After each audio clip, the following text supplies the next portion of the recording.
Eu quero falar sobre dois verbos: receber e repartir. Porque, meus irmãos, tem uma coisa que nós temos que aprender, a receber e a repartir. A Bíblia diz que nós, às vezes, não temos porque não sabemos pedir, né? E também diz que se nós buscarmos, se você bater na porta, buscar, a porta vai se abrir. Então temos que perseverar, temos que saber pedir e temos que estar pronto a repartir. Tem uma pergunta que eu sempre me faço, sempre não, eu sempre me faço quando eu recebo algo diferente, né? Quando eu recebo uma bênção assim que eu não esperava, eu sempre fico feliz, obrigado Jesus pela bênção, mas logo a seguir vem uma pergunta: por que será que Deus me abençoou com isso? Será que tem algum propósito a mais do que apenas me deixar feliz?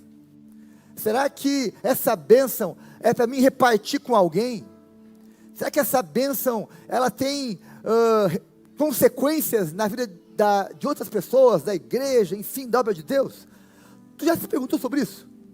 Eu me lembro que eu ouvi uma vez um testemunho daquele atleta, o Neto, que foi um sobrevivente do avião que caiu lá com o jogador da Chapecoense. Lembra dessa história? Isso foi em 2016. Ó, Diego sabe tudo sobre Chapecoense.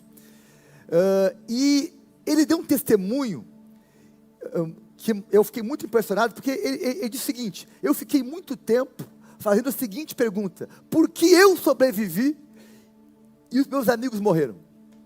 Por quê? Ele disse: tinha gente mais crente que eu naquele avião, tinha gente mais piedosa que eu, mais jovem que eu, mas por que eu sobrevivi e não eles?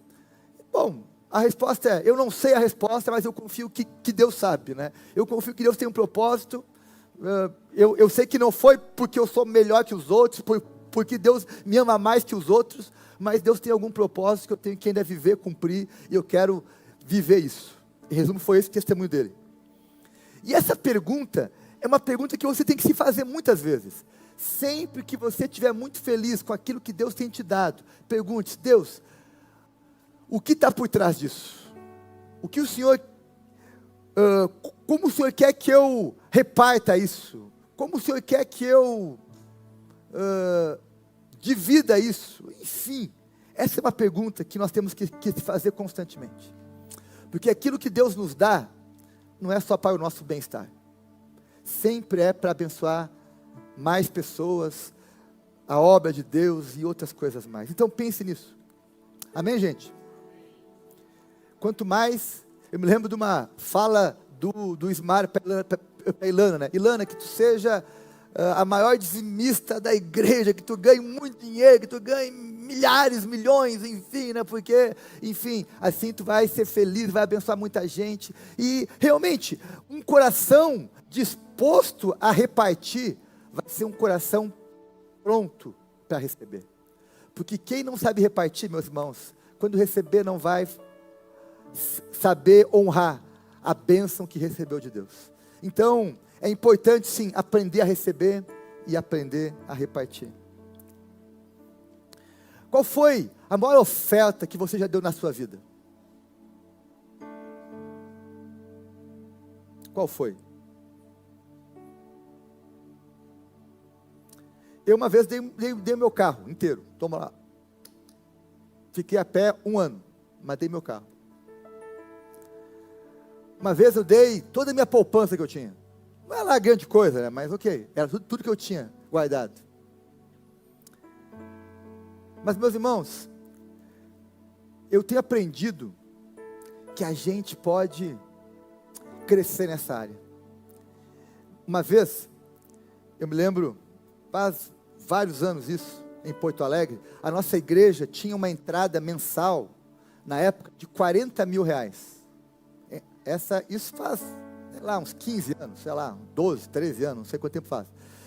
A média de entrada era isso, R$40 mil por mês. Aí um dia, a tesoureira me liga: pastor, alguém aqui fez um dízimo de R$300 mil. uma igreja que arrecadava 40 mil, num dia tinha lá no extrato 300 mil que uma família da igreja deu. Meu irmão, se eles deram 300 mil, eles devem ter ganho uma boa grana, né? Amém, né? Mas eles deram 300 mil. O pastor Tércio, irmão do Jeremias, contou já isso em muitos congressos, e quando eles estavam mudando lá de prédio, eles estavam lá endividados, apertados, desesperados, com muitos compromissos. Um dia ligou lá e disse: pastor, alguém fez aqui um depósito de 1.200.000 reais. 1.200.000 reais. Uau! Bem, mas eu conheço um homem, um pastor, chamado Rick Warren, que lançou um livro. Acho que tem aí o slide dele, uma foto dele. E ele fez o seguinte: esse livro vendeu nos Estados Unidos mais de 30 milhões de cópias. E ele doou 90% do que ele vendeu. 30 milhões de cópias. Se ele ganhasse $1 por livro, eu acho que ele ganhou mais do que $1, né? Mas se fosse $1, seria 30 milhões. Ele doou 90% do que ele ganhou com o livro. Ele inverteu. Sabe, meus irmãos, eu trouxe esses exemplos assim, enormes, né? Grandes, para dizer que não há limite para receber e não há limite para repartir. E eu quero convidar você a ler um texto agora de Lucas 5 e ver que esse texto nos mostra que não há limite para receber e não há limite para repartir. Lucas 5, do 1 ao 10, diz assim: certo dia, Jesus estava perto do lago de Genezaré, e uma multidão o comprimia de todos os lados, para ouvir a palavra de Deus. Viu à beira do lago 2 barcos, deixados ali pelos pescadores, que estavam lavando as suas redes. Entrou num dos barcos, o que pertencia a Simão, e pediu-lhe que o afastasse um pouco da praia. Então sentou-se e do barco ensinava o povo. Tendo acabado de falar, disse a Simão Pedro: vá para onde as águas são mais fundas. E a todos disse: lancem as redes para a pesca. Simão Pedro respondeu: mestre, esforçamo-nos a noite inteira e não pegamos nada. Mas porque és tu quem está dizendo isto, vou lançar as redes novamente. Quando fizeram, pegaram tal quantidade de peixe, que as redes começaram a rasgar-se. Então fizeram sinais a seus companheiros no outro barco, para que viessem ajudá-lo. E eles vieram e encheram ambos os barcos, a ponto de quase começarem a afundar. Quando Simão Pedro viu isso, prostrou-se aos pés de Jesus e disse: afasta-te de mim, Senhor, porque sou um homem pecador.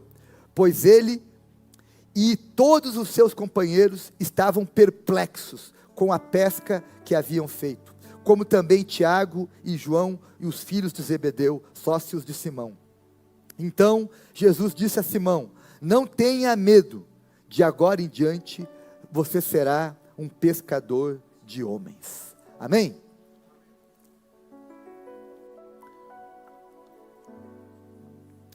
Essa narrativa bíblica, em resumo, mostra Jesus chegando a Pedro, depois de uma noite inteira sem nenhum resultado, sem nenhum peixe sido pescado. Jesus chega e diz: olha, vamos pegar esse barco, vamos voltar para o lago, lança a rede novamente. Ele lançou a rede, pegou tanto peixe, que encheu o barco dele e o barco de um amigo. 2 barcos ficaram cheios. Aquele que não tinha nenhum peixe, agora tinha 2 barcos cheios de peixe. Se você vê o episódio do The Chosen, eu não me lembro qual é o episódio, que ali eles elaboram uma história sobre a pesca maravilhosa, sobre essa pesca. E ali eles criam ali, né, uma narrativa, eles imaginam que Pedro tinha uma dívida. E aquela pesca pagou a dívida, sobrou dinheiro para que ele pudesse deixar sua família amparada e acompanhar Jesus no seu ministério. Então, na imaginação dos autores do The Chosen, essa pesca serviu para que Pedro e seus irmãos tivessem dinheiro e condições de largar tudo e poder seguir Jesus durante o seu ministério. Bem, é só uma imaginação.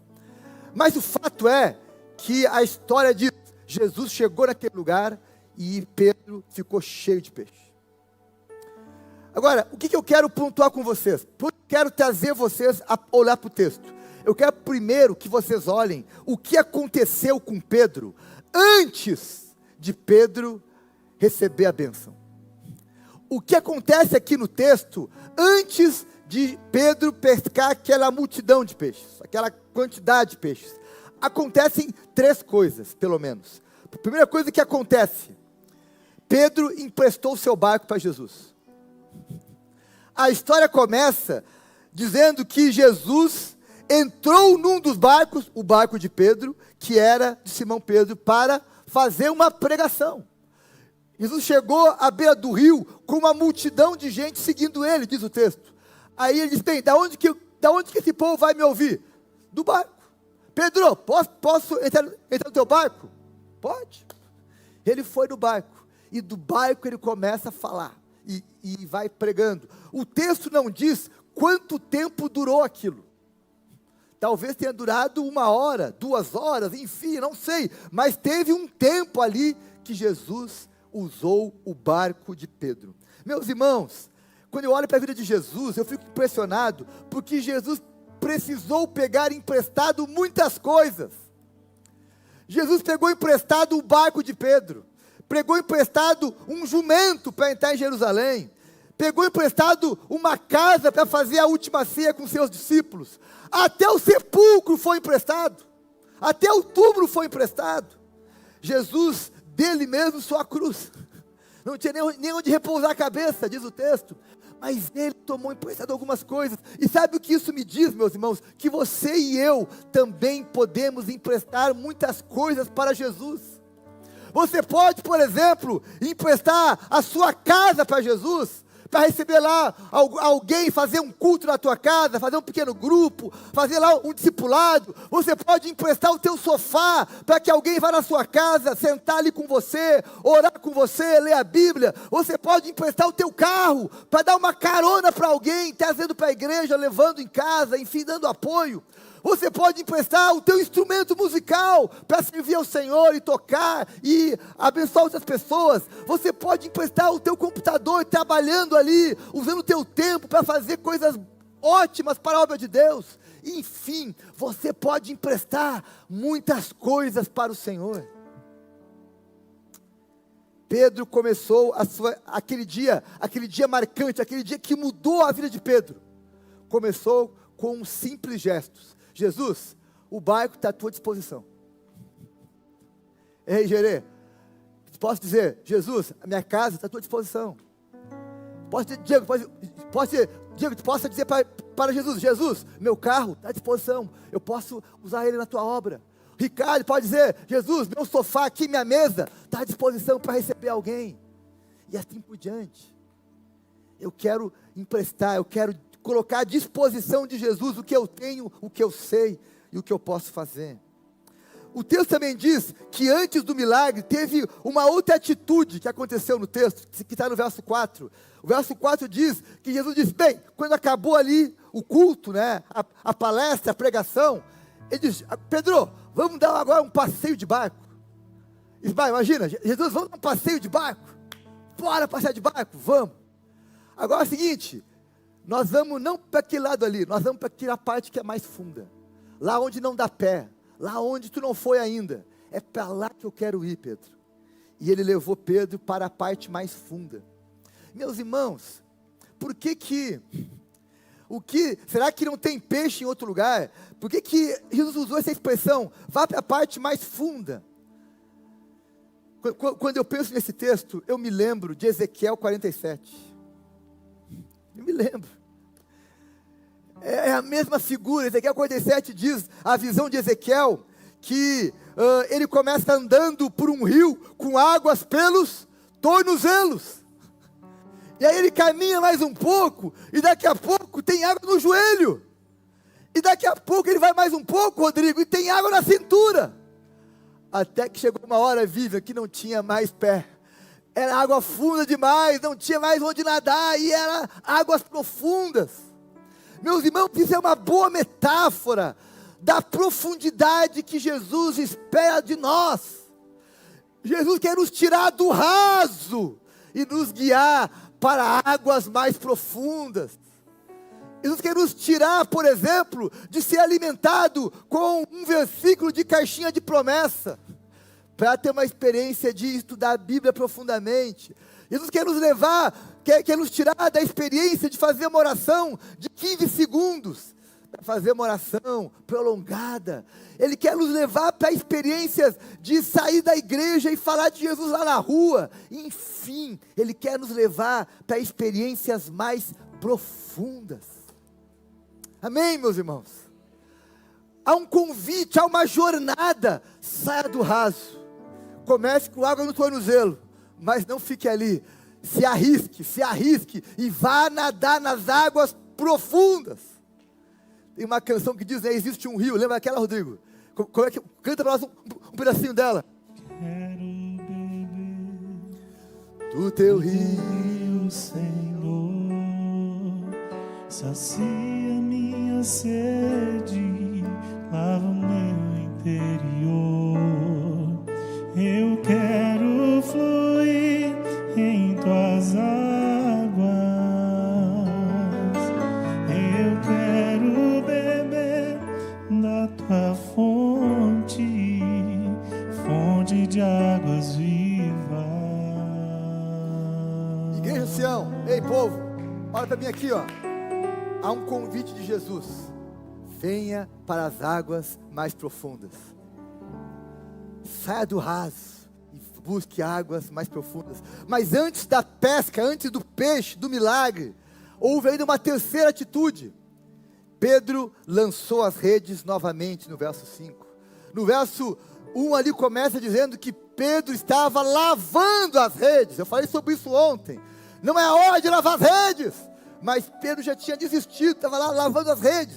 Larguei. Mas agora ele botou a rede no barco de novo. E olha o que ele fala: mestre, porque é tu quem está dizendo, sobre a tua palavra eu lançarei as redes mais uma vez. Eu já tinha guardado a rede, mas porque o Senhor está dizendo, eu vou fazer de novo. E meus irmãos, esse texto me ensina algo muito importante, que é possível tentar de novo. É possível recomeçar. Rodrigo, é possível recomeçar de novo. É possível recomeçar. A palavra-chave é: não desista, mas insista. Insista. Continue tentando. Não pare. Falei muito sobre isso ontem. Não desista, mas insista. Continue a pregar, continue a crer, continue a trabalhar, continue a servir, continue a orar, continue a crer, continue a cooperar. Continue. Tem uma canção que diz, né?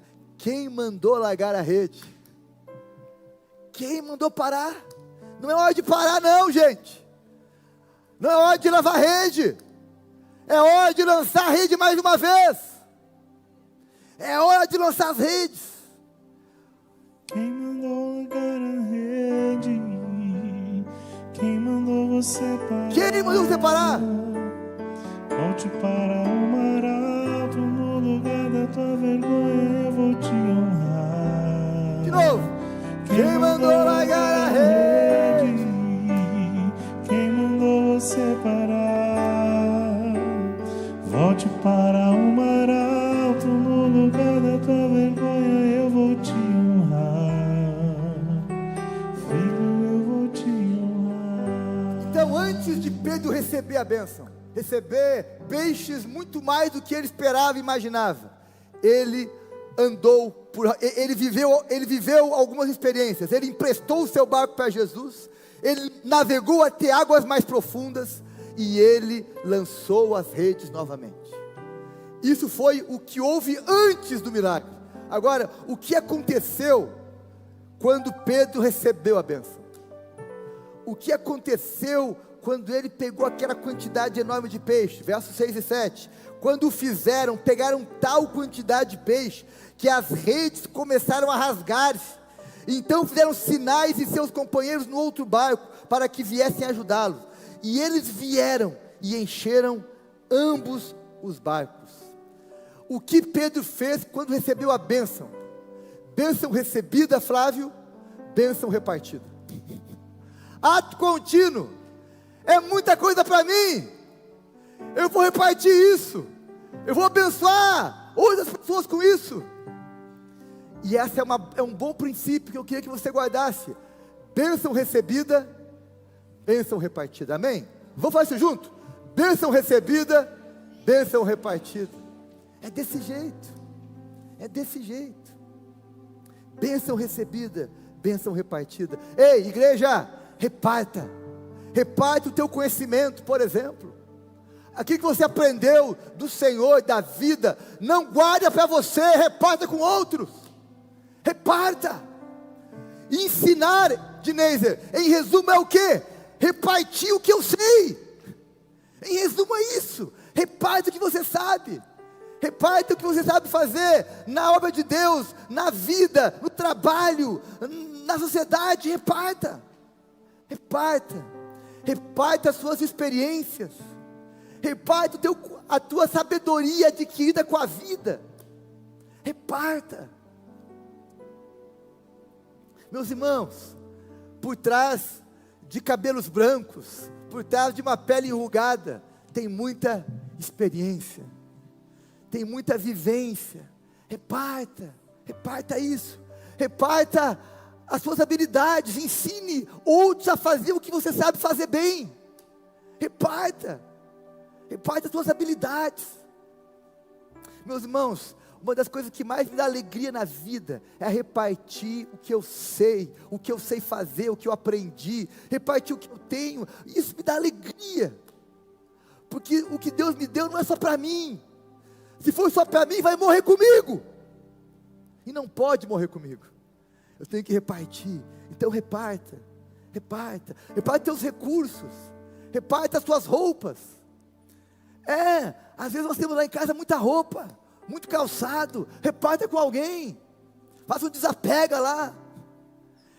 Sabe, meus irmãos, tem gente que tem. Eu tinha, antes de vir para Sião, eu não quero mentir, mas eu acho que eu tinha uns 5.000 livros. Não tinha como trazer em avião, em transportador, e encher um carro. Sabe o que eu fiz? Eu reparti com um monte de gente. Dos 5.000, eu trouxe uns 500, eu acho. Acho que nem 500 tu veio, né? Menos que isso. Uns 300 talvez, 250, sei lá. Reparti. Reparta, meus irmãos. Às vezes nós ficamos acumulando coisas. Acumulando. Reparte os quilinhos também, reparte os quilinhos. Toma aqui, aqui, reparte os quilinhos. Não quero também isso mais. Reparta. Amém, gente? Agora, sabe o que acontece depois da bênção recebida? Olha só, nós vimos o que aconteceu antes da bênção, o que aconteceu quando a bênção chegou. Agora, depois que a bênção foi recebida e repartida, sabe o que aconteceu? A parte final do texto, verso 10. Pedro ficou apavorado. Pedro disse: meu Deus, quem é esse homem que está no meu barco? Para aqui eu fui dar carona, eu estou lascado. Esse aqui é o Filho de Deus, é o Messias, e eu sou o Pedro, eu sou o pescador. Ai de mim. E aí ele ouve de Jesus uma frase que mudou a vida dele: Pedro, não tenha medo de mim, nem do que eu faço. De agora em diante você será pescador de gente. Uou! Depois da bênção recebida, sabe o que aconteceu? Ele recebeu uma nova missão. Agora ele não ia mais pescar peixe, ele ia pescar gente. Agora ele ia repartir o quê? O evangelho. Ele já tinha repartido os seus peixes, Agora ele ia repartir a sua mensagem, a fé, o nome de Jesus. E meus irmãos, e isso é o resultado de alguém abençoado. Quanto mais abençoado eu sou, mais eu me sinto comissionado a repartir o evangelho com outras pessoas. Aleluia! E sabe, meus irmãos, eu usei um slide aqui, que é o próximo, e eu queria que você ajudasse as pessoas a ir do ponto 0 ao ponto M. Quem estava aqui ontem, ouviu isso? O que é o ponto 0? O ponto 0 é alguém que não conhece Jesus, alguém que não sabe nada de Jesus. E o que é o ponto M? É quando aquela pessoa andou por uma longa caminhada, que é aqui, e chegou à capacidade de se multiplicar. Flávio, vem aqui, Flávio, porque é um artista por natureza, um ator assim, alta performance. Então assim, eu quero usar aqui o Flávio como exemplo de alguém do ponto 0 até o ponto M. Eu conheci o Flávio, aqui nós estamos aqui, Flávio, o Flávio está aqui, o Flávio é esse bonequinho aqui, branquinho, até com o bonequinho, aqui ele, é o Flávio, é o bonequinho branco, está aqui, desesperado, aflito, enfim, não conhece Jesus. Aí eu começo a orar por ele, e eu começo a me aproximar dele, e aí eu vou falar para ele do evangelho, eu vou falar para ele de Jesus, da minha fé, eu vou contar as minhas experiências para ele, eu vou falar para ele de quando eu me converti, vou falar para ele da minha fé, da minha igreja, das minhas experiências com Deus. É isso, eu vou falando com ele, uma vez, 2, 3, até que depois de muito tempo, o Flávio se converteu. Cai aí de joelho aí. Flávio se converteu, ele foi comigo, ou foi na igreja, ou foi no vídeo, levanta, Flávio, maravilha, Flávio se converteu, agora ele já é de Jesus, só que ele ainda não é batizado. Então agora eu vou ajudar o Flávio a se batizar. Flávio, vamos para cá, tem aqui um batistério, Flávio, aqui, e aí, agora o Flávio vai se batizar, e aí, Flávio, vai lá, Flávio, vai lá, segura, batizou o Flávio, glória a Deus, está batizado, é nosso. Mas não acabou, gente, está só no meio do caminho, O Flávio, ele só conhece eu e o Rodrigo na igreja, ele ainda não conhece o povo da igreja. Então agora eu tenho que apresentar os meus irmãos para ele, eu tenho que dizer, esse aqui é o Flávio, Ana Paula, esse aqui é o Flávio, Diego, esse aqui é o Flávio, e aí eu vou levar o Flávio para se integrar na igreja, para participar das atividades, enfim, dos eventos, ele vai para a escola bíblica, ele vai para os cultos, ele vai fazendo amizades na igreja. E aí, eu vou começar a ajudar o Flávio a conhecer um pouco mais do evangelho, para que ele se consolide na fé. Aí a gente vai estudar a Bíblia junto, ele vai fazer o curso Homem ao Máximo, ele vai fazer o curso Homem que Prospera, ele vai para a classe de homens, ele vai começar a ler livros, ele vai começar a crescer na fé, enfim, até que um dia o Flávio vai dizer, Pastor Cabral, eu tenho um amigo, que é o Diego. E aí ele começa a fazer com o Diego o que eu fiz com ele. Daí vai lá, Diego, vem aqui, Diego. Vem aqui, Diego. Tu tem outro artista. E aí agora o Flávio, que, já, olha só, se converteu, se batizou, foi para a igreja, estudou a Bíblia. Agora o Flávio quer fazer um discípulo. E aí ele conheceu o Diego. E agora vai ser a mesma coisa. E aí eu vou dizer, o Flávio chegou ao ponto M. Porque ele conseguiu fazer com o Diego o que eu fiz com ele. Agora leva o Diego para cá, leva ele todo o caminho. Vai fazendo ele. Leva ele a se converter. Batiza ele agora, já batiza o Diego também aí. Batizou o Diego já. O Diego já está bom. E aí, gente, eu vou dizer, Flávio, tu é um discípulo do ponto M. Tu já chegou ali, tu já se multiplicou, tu é o cara. E aí eu vou dizer, uau, eu consegui ajudar alguém a ir do ponto 0 ao ponto N. Obrigado, gente, valeu. Meus irmãos, fazer discípulo tem esse caminho. Não é só convidar alguém para ir na igreja uma vez. Não é dar uma Bíblia para alguém só e fiz a minha parte. Não, é ajudar alguém a fazer essa caminhada. Quanto tempo isso pode levar? Olha, eu fiz isso com algumas pessoas que levou 6 meses, com outras levou 1 ano, Outra, 5 anos. Ok, porque eu vou fazendo isso, né, ao longo do tempo, com mais de uma pessoa, enfim. O importante é eu ajudar as pessoas a andarem por esse caminho. Então, essa é a nossa jornada discipular com alguém. Então, por exemplo, o Jane, teus alunos que vão se batizar agora, eles estão em que parte do processo? Estão no meio. Temos que ajudar eles agora a ver mais outros processos ainda. Tem que se integrar na igreja, se consolidar na fé e se multiplicar. E olha só, isso aqui dá trabalho, leva tempo, mas uma coisa eu te garanto: quem passa por todo esse processo, a chance de se perder é muito pequena. Se você acompanhar alguém a fazer todo esse processo, a chance dele se desviar, se perder é pequena. Ele vai ser um discípulo bom, vai ser um crente raiz, vai ser um cristão nota 10, porque ele viveu o processo. Sabe qual é um problema de muitas igrejas hoje em dia? É que a gente para no batismo ali, ó, e acha que chegou ali e acabou. Não, ali é o meio do caminho. E temos que ajudar os irmãos a continuarem a sua caminhada para se multiplicarem. Amém? Pedro viveu esse processo. Pedro tornou-se um pescador de homens, ele fez discípulos, ele batizou muita gente, ele ensinou muitas pessoas. E é isso que nós temos que perseguir e fazer. Talvez você precisa sair daqui desse culto nessa noite com essa compreensão. Eu preciso levar pessoas do ponto 0 ao ponto M.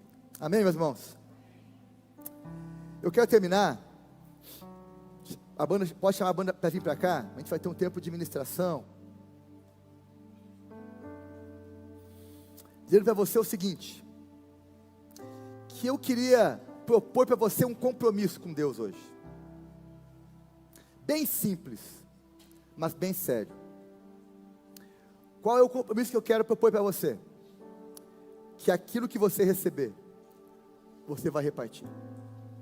Quanto mais você receber de Deus, mais você tem que estar comprometido em repartir com os outros. E aqui eu falo não só de dinheiro, irmãos, eu falo de muita coisa, eu falo de conhecimento, de vivência, de fé, de evangelho, de sabedoria. Repartir o que você recebeu de Deus. Não guarde para você, reparta. Multiplique-se. Ali tem um espelho, né, para você fazer uma foto ali, né? Multiplique-se. Faça novos discípulos. Reparta o evangelho, reparta as boas práticas com outras pessoas, em nome de Jesus.